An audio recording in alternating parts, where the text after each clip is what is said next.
जय हिंद मित्रों, अपने सभी स्टूडेंट का इस क्लास में एक बार पुनः स्वागत करते हुए आज हम लोग भारतीय संविधान पर जो सीरीज कर चुके हैं उसी के आगे कंटिन्यू करेंगे। तो जैसा कि हम लोग इसके पिछले क्लास में भारतीय संविधान पर आधारित कुछ इंपॉर्टेंट क्वेश्चन किया गया था, उसी सीरीज़ को आगे बढ़ाते हुए आज हम लोग भारतीय संविधान पर विदेशी प्रभाव एक नया टॉपिक है, इस पर डिस्कस करेंगे। इससे संबंधित जो प्रीवियस ईयर क्वेश्चन पूछे गए हैं इंपॉर्टेंट क्वेश्चन, उस पर हम लोग डिस्कस करेंगे। और इस श्रृंखला आपको कैसी लग रही है, क्वेश्चन कैसे हैं इसमें, आप लोग ज़रूर कमेंट करके बताएं प्लीज़। इससे मोटिवेशन भी मिलता है और सुधार का भी मौका मिलता है। आपका जो सुझाव है वो भी आप कमेंट करके बताएं, जिससे क्लास में सुधार भी किया जा सके और कंटेंट भी आपको अच्छा से अच्छा प्रोवाइड किया जा सके दोस्तों। तो चलिए आज हम टॉपिक को स्टार्ट करते हैं, भारतीय संविधान पर विदेशी प्रभाव। जैसा कि देखने से आपको लग रहा होगा कि हमारे संविधान पर जब संविधान बन रहा था, बनाया जा रहा था, तो उस समय कुछ भिन्न भिन्न देशों से देशों के संविधान से कुछ चीज़ें अडॉप्ट की गई थी। उसी का अध्ययन हम लोग इस टॉपिक में करेंगे। तो पहला क्वेश्चन है इंडिया दैट इज़ भारत, अर्थात हमारी प्रस्तावना में जैसे हम लोग प्रस्तावना में देखेंगे तो पहला कंटेंट यही मिलेगा कि इंडिया अर्थात भारत राज्यों का एक संघ है। इसमें यूनियन शब्द कहाँ से लिया गया है? ये आपके कनाडा से लिया गया है। ठीक, डिटेल आपके क्वेश्चन के नीचे दिए गए हैं, वीडियो रोक के आप पढ़ सकते हैं। नेक्स्ट क्वेश्चन है दोस्तों, अगला क्वेश्चन है, एक कथन दिया गया है, अच्छा कथन है, ये किसके द्वारा कहा गया है? कथन है कि क्या आप मुझे एक भी स्वतंत्र देश दिखा सकते हैं जहां पृथक मताधिकार हो? अंग्रेज जा चुके हैं परंतु वे शरारत छोड़ गए हैं। ये कथन किसका है? ये कथन है आपका सरदार वल्लभ भाई पटेल जी का। इस तरह ऑप्शन सी आपका सही होगा। नेक्स्ट क्वेश्चन है आपका, भारतीय संविधान में राज्य के नीति निर्देशक तत्व कहाँ से लिए गए हैं? ये आपका क्वेश्चन राइट आंसर होगा ऑप्शन सी, आयरलैंड से। ठीक, नेक्स्ट क्वेश्चन नंबर 56। इसमें आपके कुछ प्रावधान दिए गए हैं और उससे संबंधित जो प्रावधान जिस देश से लिए गए हैं वो दिए गए हैं, जिस देखना है इसमें कौन से युग्म सुमेलित नहीं है। तो ऑप्शन ए में मौलिक अधिकार संयुक्त राज्य अमेरिका से लिया गया है, बिल्कुल सही। राज्य के नीति निर्देशक तत्व आयरलैंड से लिए गए हैं। और ऑप्शन सी में दिया गया है कि केंद्र की अवशिष्ट शक्तियाँ, ये ऑस्ट्रेलिया से दिया गया है, जो कि गलत है। ये कहाँ से अडॉप्ट की गई है? कनाडा से। ठीक, और ऑप्शन डी में आपका दिया गया है आपातकालीन शक्तियाँ जर्मनी से लिया गया है, ये बिल्कुल सही। इस प्रकार आपका जो राइट आंसर होगा इसमें वो ऑप्शन सी होगा। ठीक, नेक्स्ट क्वेश्चन देखते हैं। भारतीय संविधान में मौलिक अधिकार मौलिक कर्तव्य का विचार कहाँ से लिया गया है? ये रूस के संविधान से लिया गया है। ठीक, नेक्स्ट क्वेश्चन नंबर 57, भारतीय संविधान में वर्णित मौलिक अधिकार आपका कहाँ से लिया गया है? ये यूएसए। ठीक, यूएसए से लिया गया है। अगला क्वेश्चन है 58, भारतीय संविधान की प्रस्तावना उल्लिखित नहीं है। प्रस्तावना में भारतीय संविधान की प्रस्तावना में क्या उल्लिखित नहीं है, अर्थात किसका वर्णन नहीं किया गया है? तो सबसे पहला है ऑप्शन संप्रभुता, लोकतंत्रात्मक, पंथनिरपेक्ष। ये तीनों तो आपके संविधान के प्रस्तावना में दिए गए हैं, लेकिन जो आपका विकल्प डी है संघीय शब्द, ये आपके प्रस्तावना में उल्लेख नहीं है। ठीक, नेक्स्ट क्वेश्चन है, भारतीय संविधान के अनुच्छेद 14 में प्रयुक्त वाक्यांश कानून के समक्ष समानता, ये कहाँ से लिया गया है? ये आपके ब्रिटेन से अडॉप्ट किया गया है। ठीक, नेक्स्ट क्वेश्चन देखेंगे हम लोग। क्वेश्चन नंबर 63, इसमें सुमेलित करना है। विधि के समक्ष समानता, ये कहाँ से लिया गया है? इंग्लैंड से। ठीक, और विधि का समान संरक्षण, ये आपके संयुक्त राज्य अमेरिका से। और विधि द्वारा स्थापित प्रक्रिया, ये आपके जापान से लिया गया है। और शैक्षणिक संस्थाओं के लिए राज्यों द्वारा अनुदान, जो कि आयरलैंड से अडॉप्ट किया गया है। इस प्रकार आपका विकल्प बी इज राइट आंसर। ठीक, विकल्प बी सही होगा इसमें। नेक्स्ट क्वेश्चन देखते हैं 59 में दिया गया है कि भारत के संविधान में समवर्ती सूची की अवधारणा गृहीत की गई है, अर्थात अडॉप्ट किया गया है। समवर्ती सूची कहाँ से ली गई है? तो ये आपके ऑस्ट्रेलिया के संविधान से समवर्ती सूची का उल्लेख है। कई बार क्वेश्चन पूछा गया है एग्जाम में। नेक्स्ट क्वेश्चन है क्वेश्चन नंबर 60, हम न्यायिक पुनरावलोकन की व्याख्या देखते हैं, अर्थात न्यायिक पुनरावलोकन कहाँ से लिया गया है? कहाँ देखते हैं? किन किन देशों में न्यायिक पुनरावलोकन की व्यवस्था है? तो कहाँ है आपके? ऑप्शन डी, भारत और यूएसए दोनों में। ठीक, नेक्स्ट क्वेश्चन, अगला क्वेश्चन देखेंगे। अगले क्वेश्चन में दिया गया है कि भारतीय संविधान के स्रोतों की दृष्टि से निम्न में से कौन सा युग्म रूप संबद्ध नहीं है। पहला आप देखेंगे कि कनाडा से यूनियन शब्द लिया गया है। ठीक, ये सही है आपका। विकल्प बी में, ऑप्शन बी में दिया गया है अमेरिका संविधान से न्यायिक पुनरावलोकन का सिद्धांत लिया गया है, ये भी सही है। ठीक, सी में ब्रिटिश संविधान से संसदीय व्यवस्था ली गई है, ये भी ऑप्शन सही है।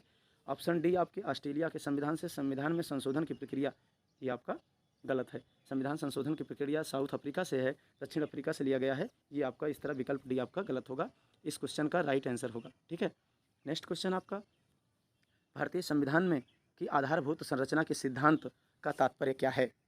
भारतीय संविधान में आधारभूत संरचना का सिद्धांत का तात्पर्य क्या है। Option D, option D is right answer. संविधान के कुछ लक्षण इतने अनिवार्य हैं कि उनका संशोधन नहीं किया जा सकता। ठीक, ये आधारभूत संरचना के सिद्धांत कहता है कि संविधान के कुछ लक्षण ऐसे हैं जिनमें संशोधन करना कठिन है। ठीक, नेक्स्ट क्वेश्चन 65, भारत में संघ राज्य संबंध समानता पाई जाती है। ठीक, किस किस संविधान में, अर्थात कि किन देशों में संघ राज्य संबंध की समानता पाई जाती है। तो option B is right answer. 2 और 3, कनाडा और भारत। कनाडा के संविधान में और भारतीय संविधान में ये संघ राज्य संबंध की समानता पाई जाती है। नेक्स्ट क्वेश्चन है आपका, नेक्स्ट क्वेश्चन है भारतीय संविधान के अनुसार निम्नलिखित में से कौन सर्वोच्च है। तो ऑप्शन डी, भारतीय संविधान के अनुसार क्या सर्वोच्च है, संविधान का सर्वोच्च है। ठीक, नेक्स्ट क्वेश्चन, नेक्स्ट टॉपिक है दोस्तों, देखिए संविधान की प्रस्तावना और उसकी विषय वस्तु। नेक्स्ट टॉपिक है, इससे संबंधित जो क्वेश्चन है उसको हम लोग करने का प्रयास करेंगे। पहला क्वेश्चन है, निम्नलिखित घटनाओं पर विचार कीजिए तथा उन्हें सही कालानुक्रम के आधार पर व्यवस्थित कीजिए। ऑप्शन है आपका Sajjan Singh case, Berubari case, Golaknath case और केशवानंद भारती केस। तो सबसे पहले कौन सा केस आया था, तो इस प्रकार हम आप देखते हैं कि जैसा कि व्याख्या में दिया गया है, Berubari case 1960, Sajjan Singh case 1965, Golaknath case 1967 और केशवानंद भारती 1973। इस तरह आपका विकल्प डी इज राइट आंसर। ठीक, नेक्स्ट क्वेश्चन, क्वेश्चन नंबर 70, भारतीय संविधान में कौन से भाग शांतिमय सामाजिक क्रांति के संविधान निर्माताओं की प्रतिबद्धता प्रदर्शित करते हैं। वेरी इंपॉर्टेंट क्वेश्चन है। Option D is right answer. इसमें प्रस्तावना में भी ये उल्लिखित है, ऐसा कहा गया है। मूल अधिकारों के संबंधित भाग 3 में भी ये कहा गया है। नीति निर्देशक सिद्धांत में भी इसका उल्लेख किया गया है। इस तरह आपका विकल्प डी सही होगा। ठीक, नेक्स्ट क्वेश्चन है आपका कि राष्ट्रीय पंचांग कब स्वीकार किया गया। तो इसका जो तिथि है 22 मार्च 1957, 22 मार्च 1957 को आपका राष्ट्रीय पंचांग स्वीकार किया गया। ठीक, नेक्स्ट क्वेश्चन, भारतीय संघवाद को सहयोगी संघवाद किसने कहा था। ग्रेडविन ऑस्टिन ने। ठीक, नेक्स्ट क्वेश्चन है कि निम्नलिखित उद्देश्यों में से कौन सा एक भारत के संविधान की प्रस्तावना में वर्णित नहीं है। आर्थिक स्वतंत्रता। जैसा कि भारतीय संविधान की प्रस्तावना में आप देखेंगे तो 3 प्रकार की स्वतंत्रता दी गई है। ठीक, कौन कौन से, विचार, अभिव्यक्ति, विश्वास और धर्म की स्वतंत्रता। ठीक, नेक्स्ट क्वेश्चन 73 में हम लोग देखेंगे, दिया गया है कि निम्नलिखित मामलों में किसमें भारत के सर्वोच्च न्यायालय ने प्रस्तावना को भारतीय संविधान का भाग नहीं बताया है। कौन सा है, बेरुबारी केस। बेरुबारी केस में कहा गया है कि सर्वोच्च न्यायालय ने प्रस्तावना को भारतीय संविधान का भाग नहीं बताया, इसलिए यह न्यायालय में परिवर्तनीय नहीं है। ठीक, किंतु केशवानंद भारती वाद में उच्चतम न्यायालय ने प्रस्तावना को भारतीय संविधान का हिस्सा माना है। बहुत इंपॉर्टेंट तथ्य है दोस्तों, कई बार क्वेश्चन पूछा गया है इससे। अगला क्वेश्चन है, भारतीय संविधान की प्रस्तावना में कितने प्रकार के न्याय, स्वतंत्रता, समानता और भ्रातृत्व का उसी क्रम में उल्लेख किया गया है जैसा कि प्रस्तावना में दिया गया है। तो ऑप्शन ए 3, 5, 2 और 1, कितने प्रकार के न्याय, स्वतंत्रता और समानता की बात की गई है, तो ये आपका ऑप्शन ए सही होगा। ठीक, अगला क्वेश्चन नंबर 74, भारतीय संविधान की प्रस्तावना का विधिक स्वरूप क्या है। ऑप्शन बी, ये लागू नहीं किया जा सकता। ठीक, नेक्स्ट क्वेश्चन नंबर 75 में दिया गया है कि भारत के संविधान की प्रस्तावना में समाजवादी और पंथ निरपेक्ष शब्द कब जोड़े गए? तो ये 1976 में।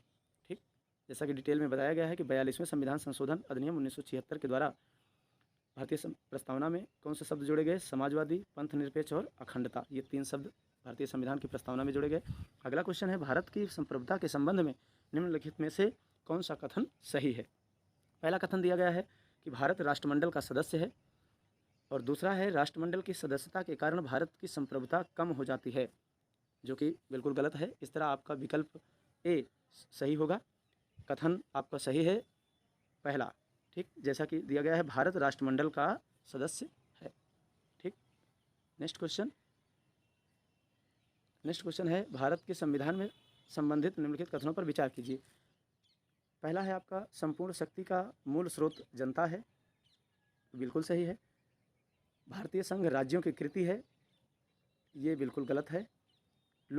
अगला है तीसरा, लोग संविधान के अंतर्गत सामाजिक, आर्थिक, राजनीतिक न्याय का उपभोग कर सकते हैं, बिल्कुल सही है। भारतीय संविधान सब लोगों की प्रतिष्ठा और अवसर की समानता के लिए आश्वस्त करता है, जैसा कि आप सभी लोग देखेंगे ये सभी प्रस्तावना में उल्लेख किया गया है। तो इस तरह आपका विकल्प सी सही होगा। ठीक, नेक्स्ट क्वेश्चन नंबर 79, भारतीय संविधान के निर्माण में निम्नलिखित कथनों पर कौन सा कथन सही है? ऑप्शन देखते हैं। पहला है पंडित जवाहरलाल नेहरू अर्थात पंडित नेहरू के उद्देश्य प्रस्ताव का जो संविधान सभा स्वीकार किया गया था संविधान निर्माण का असर था, ये बिल्कुल सही है। उद्देशिका बहुत महत्वपूर्ण उद्देश्यों की पूर्ति करता है, ये भी कथन आपका सही है। तीसरा कथन है संविधान को भारत के लोगों ने आदेशित किया है, ये भी बिल्कुल सही है। अगला विकल्प है आपका राज्य के मुखिया को लोग प्रत्यक्ष रूप से निर्वाचित करते हैं, ये आपका ऑप्शन गलत है। इस तरह आपका विकल्प ए सही होगा। इस क्वेश्चन का विकल्प ए सही होगा। कथन पहला, दूसरा और तीसरा कथन सही होगा। ठीक, नेक्स्ट क्वेश्चन है आपका क्वेश्चन नंबर 83 में दिया गया है कि भारत के संविधान में उद्देशिका का विचार कहाँ से लिया गया है?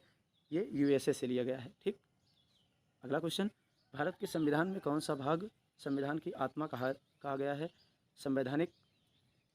भारत के संविधान में संविधान का आत्मा किसे कहा गया है? तो उद्देशिका को संविधान का आत्मा कहा गया है।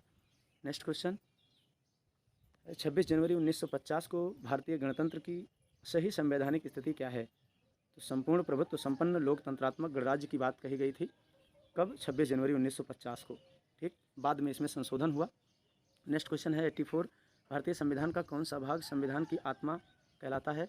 उद्देशिका, जिसका व्याख्या नीचे दी गई है। नेक्स्ट क्वेश्चन है क्वेश्चन नंबर 85, कथन पर विचार कीजिए। भारत एक लोकतांत्रिक राज्य है, बिल्कुल सही। भारत एक संप्रभुता संपन्न राज्य है, ये भी सही है। भारत में लोकतांत्रिक समाज है, ये भी बिल्कुल सही है। भारत एक कल्याणकारी राज्य है। इस तरह आपके चारों विकल्प सही हैं। नेक्स्ट क्वेश्चन,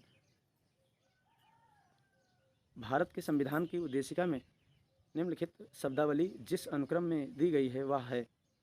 पहला ऑप्शन सही है, संपूर्ण प्रभुत्व संपन्न समाजवादी पंथ निरपेक्ष लोकतंत्रात्मक गणराज्य की बात कही गई है भारत की प्रस्तावना में। इस तरह आपका option A is right answer. Next question number 82, निम्नलिखित में से किस वाद में उच्चतम न्यायालय ने धारणा प्रस्तुत की कि उद्देशिका संविधान का भाग है? ऑप्शन सी, बम्बई बनाम यूनियन ऑफ इंडिया। जैसा कि व्याख्या में दिया गया है, उच्चतम न्यायालय ने पेरुवारी यूनियन 1960 में मत व्यक्त किया कि उद्देशिका संविधान का अंग नहीं है। उसके बाद बम्बई बनाम यूनियन ऑफ स्टेट में उच्चतम न्यायालय ने अभिनिर्धारित किया अर्थात बताया कि उद्देशिका संविधान का एक भाग है। केशवानंद भारती बनाम केरल राज्य 1973 के मामले में भी उद्देशिका संविधान का एक भाग माना गया है। ठीक, नेक्स्ट क्वेश्चन, भारत के संदर्भ में निम्नलिखित में से कौन धर्मनिरपेक्ष शब्द का सही भाव व्यक्त करता है? वेरी इंपॉर्टेंट है। भारत में राज्य का कोई धर्म नहीं है, अर्थात धर्मनिरपेक्ष शब्द का क्या तात्पर्य है कि भारत में राज्य का कोई धर्म नहीं है, अर्थात कोई भी व्यक्ति किसी धर्म को अपना सकता है, उसके लिए स्वतंत्रता दी गई है। ठीक, नेक्स्ट क्वेश्चन, आज हम लोग यहीं तक इस श्रृंखला को देखते हैं। नेक्स्ट टॉपिक हम लोग नेक्स्ट क्लास में करेंगे। तो आप सभी स्टूडेंट हमारे ये कमेंट करके बताएंगे कि क्वेश्चन कैसे हैं, क्वेश्चन की कंटेंट कैसे हैं और क्लास कैसी लगी। आप सभी को कमेंट करके ज़रूर बताएं। आप सभी को पुनः एक बार सफलता की शुभकामना देते हुए इस क्लास को यहीं पे समाप्त करते हैं। जय हिंद।